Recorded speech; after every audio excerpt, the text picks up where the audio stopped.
All right, y'all, if you got a King Ranch truck or a Ford F250, and I'm going to show you if you got an F150, 2017, 2018 model, something like that. This is a 2019 Ford F250 King Ranch. Anyways, if the key battery is dead, but you need to crank your truck up, this is what you got to do. When you get in your Ford F250, you're going to come right on in here. If you got this nice, pretty center console, you're going to pull that out right there.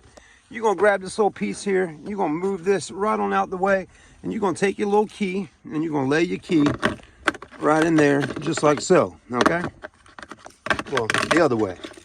Kind of hard to do with that little tag on it, but you're going to put your key in there just like that, okay?